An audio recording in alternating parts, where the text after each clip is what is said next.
അപ്പോൾ നമ്മുടെ 10th പ്രിലിംസിൻ്റെ നമ്മളെ മൂന്നാം ഘട്ടത്തിലെ ആൻസർ കീ നോക്കിയാലോ നമുക്ക്. എനിക്ക് തോന്നുന്നു കഴിഞ്ഞ 2 ഘട്ടത്തെ അപേക്ഷിച്ചിട്ട് ഏറ്റവും എളുപ്പമുള്ളൊരു ഘട്ടമായിട്ടാണ് നമ്മൾ ഈ മൂന്നാം ഘട്ടം തോന്നിയത്. എല്ലാം SCRT ആണ്, അല്ലെങ്കിൽ എന്താണ് PYQ ആണ്. മുൻ വർഷങ്ങളിൽ ചോദിച്ചതാണ്, അല്ലെങ്കിൽ SCRTയിൽ നിന്ന് അതേ തന്നെ കോപ്പി പേസ്റ്റഡ് ആയിട്ടുള്ള ചോദ്യങ്ങളായിട്ടാണ് തോന്നിയിട്ടുള്ളത്. അപ്പോൾ നമുക്ക് നോക്കാം. ഒന്നാമത്തെ ചോദ്യം ഇതാണ്: അയ്യങ്കാളി ജനിച്ച വർഷം ഏതാണ്? 1863 ഓഗസ്റ്റ് 28-നാണ് ആര് ജനിക്കുന്നത്? അയ്യങ്കാളി ജനിക്കുന്നത്. 2, EV രാമസ്വാമി നായ്ക്കർ സ്മാരകം സ്ഥിതി ചെയ്യുന്നത് എവിടെയാ? വൈക്കത്താണ്. താഴെ പറയുന്നതിൽ വേറിട്ട് നിൽക്കുന്ന സാമൂഹിക പരിഷ്കർത്താവ് ആരാണ്? VT ഭട്ടതിരിപ്പാട് നമ്മൾ കേരളവുമായി ബന്ധപ്പെട്ടതാണ്. ഏലിയാസ് ടവർ കേരളവുമായി ബന്ധപ്പെട്ടതാണ്. വൈകുണ്ഠ സ്വാമികളും കേരളവുമായി ബന്ധപ്പെട്ടതാണ്. MG റാനയുടെ എന്തല്ല കേരളവുമായിട്ട് ബന്ധപ്പെട്ടതല്ല. 4, സംസ്ഥാന പുനഃസംഘടനാ കമ്മീഷനിൽ അംഗമായിരുന്ന മലയാളി ആരാണ്? സർദാർ KM പണിക്കർ അല്ലേ? PSCക്ക് തന്നെ അറിയില്ല എത്ര തവണ ചോദിച്ചിട്ടുണ്ട് ഈ ക്വസ്റ്റ്യൻ. 5-ാമത്തെ ചോദ്യം: തന്നിരിക്കുന്ന സൂചകങ്ങളുടെ അടിസ്ഥാനത്തിൽ കേരളത്തിലെ പ്രശസ്തനായ നേതാവിനെ തിരിച്ചറിയുക. 1904 ഒക്ടോബറിൽ ബ്രിട്ടീഷ് ഇന്ത്യയിലെ മലബാറിൽ ജനനം.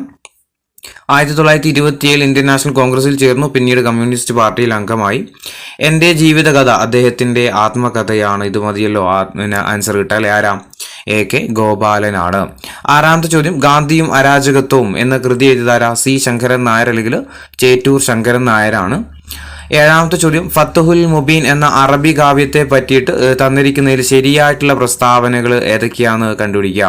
നമ്മൾ SCRT ശരിക്കും കോപ്പി പേസ്റ്റ് അല്ലേ. കേരളം ആധുനികതയിലേക്ക് എന്ന് പറയുന്ന ഒരു ചാപ്റ്റർ ഉണ്ട്, 8-ാമത്തെ ചാപ്റ്റർ എന്ന് തോന്നുന്നു, 10ാം ക്ലാസ്സിലെ 8-ാമത്തെ ചാപ്റ്ററിൽ അതിൽ പറയുന്നുണ്ട് ചാലിയം കോട്ടയിലെ വിജയത്തെ പ്രകീർത്തിച്ചുകൊണ്ട് 16-ാം നൂറ്റാണ്ടിൽ ഫത്തുഹുൽ മുബീൻ, അതായത് വ്യക്തമായ വിജയം എന്ന കാവ്യം എഴുതിയതാരാ?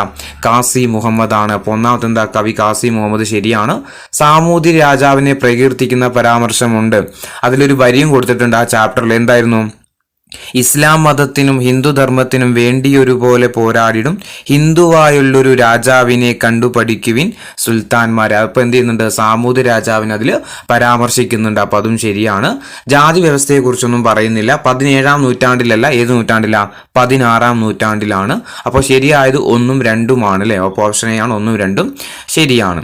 8-ാമത്തെ ചോദ്യം: കേരളത്തിലെ ആദ്യത്തെ വനിതാ സമ്മേളനം നടന്നത് ഇതും SCRT തന്നെയാണ്. എവിടെയാ? വടകരയിൽ വെച്ചാണ്. 1931 വടകര വെച്ചാണ്. ദർസാർ സാഹിബ് ശരിക്കും നമ്മൾ പഠിക്കുന്നത് റാവു സാഹിബ് എന്ന്. ആരായിരുന്നു? അയ്യത്താൻ ഗോപാലൻ അറിയപ്പെടുന്നതാണ് ഏത്? റാവു സാഹിബ് എന്ന്. 10-ാമത്തെ ചോദ്യം: ബാരിസ്റ്റർ GP പിള്ള താഴെ പറയുന്നതിൽ ഏത് സംഭവമായിട്ട് ബന്ധപ്പെട്ടതാണ്? മലയാളി മെമ്മോറിയലിന് നേതൃത്വം നൽകിയതാരാ? ബാരിസ്റ്റർ GP പിള്ളയാണ്. 11, കൊച്ചി രാജ പ്രജാമണ്ഡലത്തിന്റെ നേതാക്കളിൽ പെടാത്തത്? പരമ്പള്ളി ഗോവിന്ദ മേനോൻ, ഇക്കണ്ട വാര്യർ, S നീലകണ്ഠയ്യരൊക്കെ എന്തുണ്ട്? നമ്മുടെ കൊച്ചി രാജ പ്രജാമണ്ഡലവുമായിട്ട് ബന്ധപ്പെട്ടവരാണ്. ഷൺമുഖൻ ചെട്ടി എന്തല്ല ബന്ധപ്പെട്ടതല്ല. 12-ാമത്തെ ചോദ്യം: കേരള സംസ്ഥാന രൂപീകരണത്തിനായിട്ട് തിരുവിതാംകൂറിലെ 4 താലൂക്കുകൾ മദിരാശി സംസ്ഥാനത്തിന് വിട്ടുകൊടുത്തു. അതിലൊരെണ്ണം താഴെ പറയുന്നവ അതേതാ? അഗസ്തീശ്വരമാണ്. എനിക്ക് തോന്നുന്നു ഇത് ഈ ക്വസ്റ്റ്യൻസ് ഒക്കെ ഇത് തൊട്ടിട്ട് ഗാന്ധി അരാജകത്വം തൊട്ടിട്ട് ഈ 12-ാമത്തെ ചോദ്യം വരെ ചോദിച്ചിരിക്കുന്ന ഒറ്റ ചാപ്റ്റർ, അതായത് 8-ാമത്തെ ചാപ്റ്റർ ആയിട്ടുള്ള കേരളം ആധുനികതയിലേക്ക് എന്ന് പറഞ്ഞ ചാപ്റ്റർ കേട്ടോ ചോദിച്ചത്. 13-ാമത്തെ ചോദ്യം: വൈറ്റമിൻ എയുടെ ലഭ്യത കുറയുമ്പോൾ ഉണ്ടാകുന്ന രോഗമാണ് ഏത്? നിശാന്തത. 14-ാമത്തെ ചോദ്യം: താഴെ പറയുന്നതിൽ ജീവിതശൈലി രോഗം അല്ലാത്തത് ഏതാണ്? തന്നിരിക്കുന്നതിൽ ജീവിതശൈലി രോഗം അല്ലാത്തത് ഏതാ? ഓപ്ഷൻ C അല്ലെ, ഹീമോഫീലിയ അല്ലെ, ഹീമോഫീലിയ ആണ്. 15 നിശബ്ദ വസന്തം എഴുതിയതാരാ? റൈച്ചൽ കേഴ്സൺ ആണ്. 16 താഴെ പറയുന്നതിൽ വന്യജീവി സങ്കേതത്തിന് ഉദാഹരണമാണ് ഏതാ? പെരിയാർ വന്യജീവി സങ്കേതമാണ്. 17-ാമത്തെ ചോദ്യം: മനുഷ്യ ശരീരത്തിൽ ഏറ്റവും കാഠിന്യമുള്ള പദാർത്ഥമാണ് ഏത്? പല്ലിന്റെ ഇനാമൽ. 18 ഏതിനും ശ്വേതരക്താണുക്കളുടെ ജനിതക സംവിധാനം ഉപയോഗിച്ചിട്ടാണ് എയ്ഡ്സിന് കാരണമായിട്ടുള്ള HIV വൈറസ് പെരുകുന്നത്? നമുക്കറിയാം പ്രതിരോധ വ്യവസ്ഥയെ ബാധിക്കുന്ന രോഗമാണ് ഇത് എയ്ഡ്സ് എന്ന് പറയുന്നത്. തന്നിരിക്കുന്ന ലിംഫോസൈറ്റ് പ്രതിരോധ വ്യവസ്ഥയാണ്. 19 മനുഷ്യ ശരീരത്തിലെ യൂറിയയുടെ നിർമ്മാണം നടക്കുന്നത് എവിടെ വെച്ചിട്ടാ? കരളിൽ വെച്ചാണ്. 20 കേരള കാർഷിക സർവകലാശാല വികസിപ്പിച്ചെടുത്ത പാവലിന്റെ ഇനമാണ് ഏത്? പ്രിയങ്ക. 21 അന്താരാഷ്ട്ര ചെറുധാന്യ വർഷമായിട്ട് ആഘോഷിച്ച വർഷമാണ് 2023. 22-ാമത്തെ ചോദ്യം: സർക്കാർ പൊതുജനാരോഗ്യ പദ്ധതിയായിട്ടുള്ള കാരുണ്യ ആരോഗ്യ സുരക്ഷാ പദ്ധതി കാസ്പ് ഈ പദ്ധതി പ്രകാരം കുടുംബങ്ങൾക്ക് ചികിത്സക്കായിട്ട് പ്രതിവർഷം അനുവദിച്ചിട്ടുള്ള തുക എത്രയാണ്? 5 ലക്ഷം രൂപയാണ്. 23-ാമത്തെ ചോദ്യം: തന്നിരിക്കുന്ന ചില സന്ദർഭങ്ങൾ നൽകിയിരിക്കുന്നു. ഇതിൽ നമ്മളെന്താ ശരിയായ ഉത്തരം കണ്ടെത്താൻ വേണ്ടി അല്ലേ. ഒരു കല്ല് മുകളിലേക്ക് എറിയുന്ന സമയത്ത് ഭൂഗുരുത്വാകർഷണ ബലം കല്ലിൽ ചെയ്യുന്ന പ്രവൃത്തി. 2 തെങ്ങിൽ നിന്ന് തേങ്ങ താഴേക്ക് വീഴുമ്പോൾ ഭൂഗുരുത്വാകർഷണം ചെയ്യുന്ന പ്രവൃത്തി. 3 ഒരു കല്ല് മുകളിലേക്ക് എറിയുന്ന സമയത്ത് നാം പ്രയോഗിക്കുന്ന കല്ലിൽ ചെയ്യുന്ന പ്രവൃത്തി. തന്നിരിക്കുന്നതിൽ ശരിയായ ഉത്തരം, അതായത് എല്ലാത്തിനും പോസിറ്റീവ് പ്രവർത്തനം ഏതാണെന്ന് ചോദിച്ചേക്കുന്നത്. ഒന്നാമത്തെ എന്താ, ഒരു കല്ല് മുകളിലേക്ക് എറിയുന്ന സമയത്ത് നമ്മൾ ചെയ്യുന്ന പ്രവൃത്തി എന്താ, അത് പോസിറ്റീവാണ്. പക്ഷെ ഭൂഗുരുത്വാകർഷണ ബലമാണെങ്കിൽ അത് നെഗറ്റീവ്. അപ്പോൾ ഒന്നാമത്തെ തെറ്റാ. 2 തെങ്ങിൽ നിന്ന് തേങ്ങ താഴേക്ക് വീഴുന്ന സമയത്ത് ഗുരുത്വാകർഷണ ബലം എങ്ങോട്ടായിരിക്കും, ഭൂമിയിലൊക്കെ ആയിരിക്കും, അത് ശരിയാണ്. ഒരു കല്ല് മുകളിലേക്ക് എറിയുന്ന സമയത്ത് നമ്മൾ പ്രയോഗിക്കുന്ന ബലം എന്തായിരിക്കും, പോസിറ്റീവാണ്. അപ്പോൾ 2ഉം 3ഉം ശരിയാണ് അല്ലേ. ഓപ്ഷൻ സി ആണ് തന്നിരിക്കുന്നത്. 2ഉം 3ഉം മാത്രമാണ് ഇതിൽ പോസിറ്റീവായിട്ടുള്ള പ്രവൃത്തി എന്ന് പറയുന്ന ഓപ്ഷൻ സി ആണ് ഇതിൻ്റെ ആൻസർ ആയിട്ട് വരിക. 24 ഒരു കോൺകേവ് ദർപ്പണത്തിന് എഫിനും പിക്കും ഇടയിൽ വെച്ചിരിക്കുന്ന വസ്തു രൂപീകരിക്കുന്ന പ്രതിബിംബത്തിന്റെ സ്വഭാവം എന്ന് പറയുന്നത് എന്തായിരിക്കും, എഫിനും പിക്കും ഇടയിലാണെങ്കിൽ വസ്തുവിനേക്കാൾ വലുതായിരിക്കും, മിഥ്യയായിരിക്കും, അതേപോലെ നിവർന്നതുമായിരിക്കും. 25ാമത്തെ ചോദ്യം, മനുഷ്യന്റെ ശ്രവണ പരിധി എന്ന് പറയുന്നത് 20 ഹെർട്സ് മുതൽ 20 കിലോ ഹെർട്സ് വരെയാണ്, അല്ലെങ്കിൽ 20 ഹെർട്സ് മുതൽ 20,000 ഹെർട്സ് വരെയാണ്. 26 ഫാരൻഹീറ്റ് തെർമോമീറ്റർ പ്രകാരം 98 ഡിഗ്രി ഫാരൻഹീറ്റ് താപനില കെൽവിൻ സ്കെയിൽ എത്രയായിരിക്കും, 310 കെൽവിൻ ആയിരിക്കും. 27 ചലനവുമായി ബന്ധപ്പെട്ടിട്ട് ശരിയായ സമവാക്യം ഏതാണ്, ഓപ്ഷൻ ഡി ആണ്, v² = u² + 2at ആണ്. 28 ഒരു പെട്രോൾ കാറിൽ നടക്കുന്ന ഊർജ പരിവർത്തനം എങ്ങനെയായിരിക്കും, രാസോർജം ഗതികോർജമായിട്ട് മാറുകയാണ് ചെയ്യുന്നത് കേട്ടോ. രാസോർജം ഗതികോർജമായിട്ട് മാറുകയാണ് ചെയ്യുന്നത്. 29 സൂര്യഗ്രഹണത്തിന് കാരണമാകുന്ന ശരിയായ ക്രമം എങ്ങനെയാ, EMS എന്ന് പറയില്ലേ, EMS. അതായത് മൂണാണ് നടുക്ക് വരുന്നത്, എർത്തും സണ്ണും ആണ് സൈഡിൽ വരുന്നത്. അപ്പോൾ ആര് വരണം, ഭൂമിക്കും സൂര്യനും ഇടയിലായിട്ട് ആര് വരണം, ചന്ദ്രൻ വരണം. ഓപ്ഷൻ എ ആണ്. 30ാമത്തെ ചോദ്യം, ഹൈഡ്രജന്റെ ഗുണങ്ങളുമായി ബന്ധപ്പെട്ട് ചില പ്രസ്താവനകൾ നൽകിയിരിക്കുന്നു. ഇതിൽ നമുക്ക് ശരിയായിട്ടുള്ള പ്രസ്താവനകൾ ഏതൊക്കെയാണെന്ന് കണ്ടെത്തുക. ഏതൊക്കെയാ, ഹൈഡ്രജന് നിറമോ മണമോ ഇല്ല, ശരിയാണ്. ഹൈഡ്രജൻ ജലത്തിൽ ലയിക്കുന്നു, തെറ്റാണ്. ഹൈഡ്രജൻ ദ്വയ അറ്റോമിക തന്മാത്രകളായിട്ട് കാണപ്പെടുന്നു. അപ്പോൾ നമ്മൾ എന്താ പറഞ്ഞിരിക്കുന്നത്, ശരിയായ പ്രസ്താവന തന്നിരിക്കുന്നതിൽ 2 മാത്രമാണ് ഇതിൽ തെറ്റായിട്ടുള്ളത്. 31 തന്നിരിക്കുന്നവയിൽ ഐസോട്ടോപ്പ് എങ്ങനെയാ, ഒരേ അറ്റോമിക നമ്പറും വ്യത്യസ്ത മാസുമാണ് ഏതെന്ന് പറയുന്നത്, ഐസോട്ടോപ്പ്. ഒരേ അറ്റോമിക നമ്പറും വ്യത്യസ്ത മാസും ഏതാ, ഒരേ അറ്റോമിക നമ്പറും വ്യത്യസ്ത മാസും. ഒരേ അറ്റോമിക നമ്പറും വ്യത്യസ്ത മാസും ഓപ്ഷൻ ബി അല്ലേ അല്ലേ, വ്യത്യസ്ത മാസം. ഒരേ അറ്റോമിക നമ്പറും വ്യത്യസ്ത മാസമാണെങ്കിൽ ഓപ്ഷൻ ബി ആണ് ഇതിന്റെ ആൻസർ. 32 അറ്റോമിക സംഖ്യ 8 ആയ മൂലകം ഏതാ, 8 എന്ന് പറയുന്നത് ഓപ്ഷൻ ഡി അല്ലേ, ഓക്സിജൻ ആണ് 8 എന്ന് പറയുന്നത്. ഇനി കുറച്ച് മാത്സ് ആണല്ലോ, മാത്സിൻ്റെ ആൻസർ മാത്രം പറഞ്ഞു പോവാം. 32 ഓപ്ഷൻ ബി ആണ് 17. 34 ഓപ്ഷൻ എ ആണ് 36. 35ന്റെ ആൻസർ ഓപ്ഷൻ എ ആണ് 0.006. 36ന്റെ ആൻസർ ഓപ്ഷൻ ഡി ആണ് 0.09.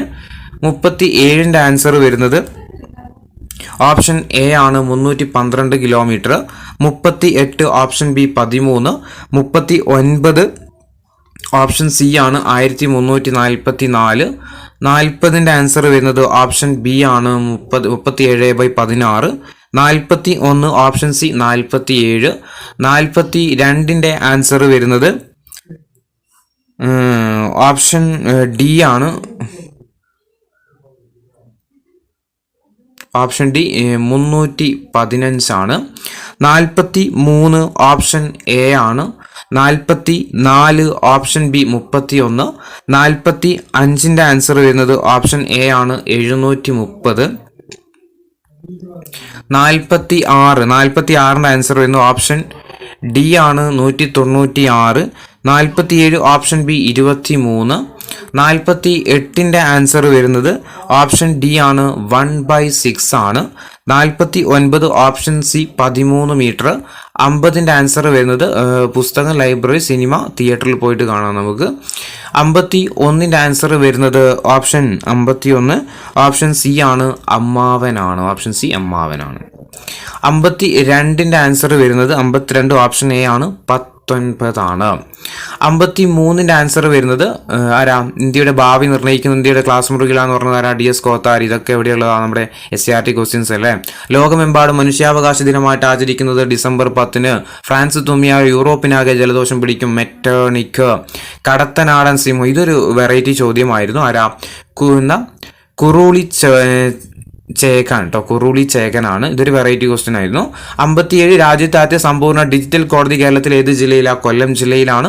ഗ്രീനിറ്റ് സമയം 0 ഡിഗ്രിയിൽ 2 മണിയാകുന്ന സമയത്ത് നമ്മൾ 5.5 മണിക്കൂർ മുന്നിലാണ്. അപ്പോൾ 2 മണി ഉച്ചയ്ക്ക് ശേഷമാണെങ്കിൽ നമുക്ക് വൈകുന്നേരം 7 മണി, അതായത് 7:30 PM ആയിരിക്കും. 59 താഴെ പറയുന്ന ധനനയവുമായി ബന്ധപ്പെട്ടിട്ട് ശരിയായ പ്രസ്താവന.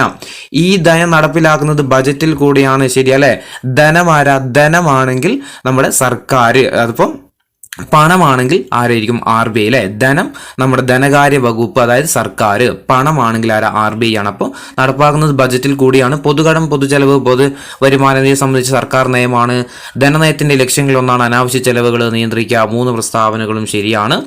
60 ഭരണഘടനയുടെ എത്രാമത്തെ ഭേദഗതി അനുസരിച്ചിട്ടാണ് വോട്ടിംഗ് പ്രായം 21 നിന്ന് 18 ആക്കിയത്? 61 89. 61ാമത്തെ ചോദ്യം, വിഴിഞ്ഞം തുറമുഖം സ്ഥിതി ചെയ്യുന്നത് ഏത് താലൂക്കിൽ? ഇത് PYQ. ഏതാ? നെയ്യാറ്റിൻകര താലൂക്കിലാണ്. ഇനി മൺസൂൺ മഴയും ഇടവിട്ട വേനൽ മഴയും മാറി മാറി അനുഭവപ്പെടുന്ന പ്രദേശങ്ങളിൽ രൂപപ്പെടുന്ന മണ്ണിനമാണ് ഏത്? ചെങ്കൽ മണ്ണ് അല്ലെങ്കിൽ ലാറ്ററൈറ്റ് മണ്ണ്. ഇന്ത്യയിൽ ഏറ്റവും കൂടുതൽ റബ്ബർ ഉൽപ്പാദിപ്പിക്കുന്നത് ആരാ? നമ്മൾ തന്നെയാണ്, കേരളമാണ്. ഇനി 64 ഇന്ത്യയിൽ ഏറ്റവും വലിയ സ്വകാര്യ മേഖല ഇരുമ്പുരുക്ക് വ്യവസായശാലയാണ് ഏത്? ടാറ്റ ഇരുമ്പുരുക്ക് വ്യവസായശാല അല്ലെ. ടാറ്റ ഇരുമ്പുരുക്ക് വ്യവസായശാലയാണ്. ഇനി 65ാമത്തെ ചോദ്യം, ഇന്ത്യയിലെ ഏറ്റവും വിസ്തൃതവും പഴക്കം ചെന്നതും ഉറപ്പേറിയ ശിലകളാൽ നിർമ്മിതവുമായതാണ് ഏത്? നമ്മുടെ ഉപദ്വീപീയ പീഠഭൂമി. കേരളത്തിൽ കൊല്ലം മുതൽ കോട്ടപ്പുറം വരെ ഏറ്റവും ഫ്രഷ് ചോദ്യം. ഇതിൽ ഏറ്റവും ഫ്രഷ് ചോദ്യം അല്ലെ. PSC ഇതുവരെ ചോദിച്ചില്ല, ആദ്യമായിട്ട് ചോദിക്കുക. ഇതൊക്കെ എത്ര പ്രാവശ്യം ചോദിച്ചു PSCക്ക് പോലും അറിയില്ല അല്ലെ. 67ാമത്തെ ചോദ്യം, ഇന്ത്യയുടെ ധാന്യപുര എന്നറിയപ്പെടുന്ന ഏതാ? ഉത്തരമഹാസമതലമാണ്. ഭൂപ്രതലത്തിൽ നിന്ന് ഭൗമ ഉപരിതലത്തിന്റെ ചിത്രങ്ങൾ ക്യാമറ ഉപയോഗിച്ചിട്ട് പകർത്തുന്ന രീതി ഏത് പേരിൽ അറിയപ്പെടുന്നത്? ഭൂതല ഛായാഗ്രഹം അല്ലെ. ഇതിൽ ഭൂതല ഹായാഗ്രഹം എന്നൊക്കെ എഴുതിയിട്ടുണ്ട്.